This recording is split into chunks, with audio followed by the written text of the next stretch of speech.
Glow doing this kind of stuff, I started to feel a little trapped. I felt like my growth as a professional was halted, and I woke up one morning and thought to myself, this is not my life. So what did I do? I quit. I handed in my resignation on a Friday last October and walked out 2 weeks later. Did I have a plan? No, I'm just going to figure things out. My last assignment with the Globe just happened to be at Hill Holiday, which is now my current employer. It was a twisted fate that brought me to the office, and I hit it off with the guys I was interviewing. After our time together, they said, you should work for us. And 2 months later, they hired me. I had no prior experience in advertising, and this company took a huge chance on me. I walked into my first day of work back in January like a deer in headlights. I was so nervous. Here I was, a 28-year-old adult, who was starting all over again in an industry I knew nothing about, besides a few memorable commercials here and there. My last assignment with the Globe just happened to be at Hill Holiday, which is now my current employer. I don't really plan ahead, but I've just sort of figured things out. You don't have to know everything now. For example, while there are aspects of my job I absolutely love, I'm not entirely sure this is what I want to be doing for the rest of my life. He said, if you limit yourself choices only to what seems possible or reasonable, you disconnect yourself from what you truly want, and all that is left is a compromise. You have the world at your fingertips, and hey, so just have fun. Do things that make you happy.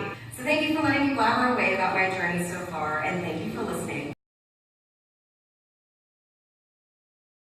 It does. It's surreal. I called from Carolyn at like 4, and it was like the best news I could have ever heard because I felt like I was totally incompetent in what I was doing at that time.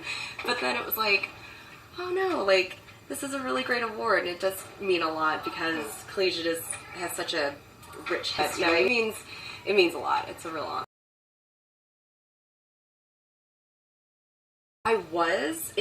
It's interesting because my senior year was the first year that they offered a journalism class. I couldn't take it because it conflicted with my AP French class, but he always kind of pushed me to be a writer, but I knew I didn't really want to do print as much, and actually one of my brothers was an actor, and I can't act, but I liked being in front of the camera, and so I thought, well, broadcast journalism.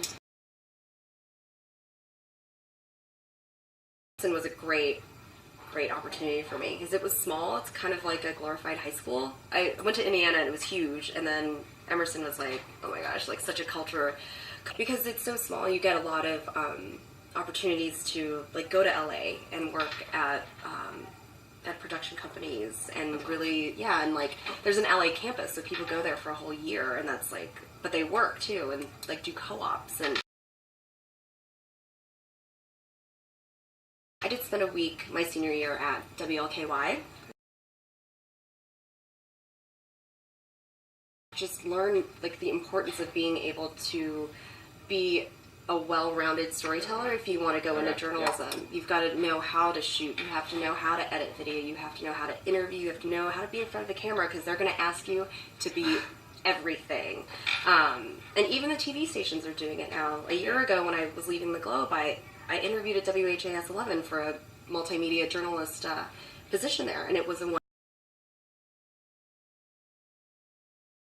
did what I needed to do, and had that passion, and to be recognized for it. I mean, that's all the reward there is to it, because it's like I would be doing this anyway. So I don't know if there were any specific steps or any different steps that I took in order to achieve those, but it was just like tell a good story, make people laugh, make it memorable.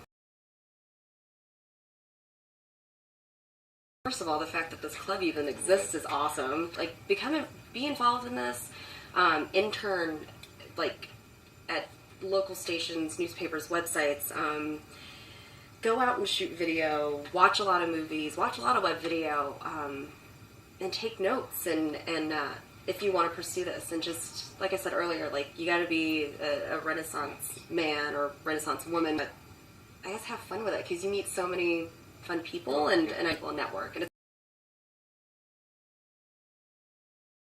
it's like having fun, because I've met so many people, like editors that I work with, people that work in visual effects companies, and it's just a blast, because you spend hours with these people, but then, you know, they know other people, and they work with directors, and it's just a huge networking game. So if you limit yourself choices only to what seems possible or reasonable, you disconnect yourself from what you truly want, and all that is left is a compromise.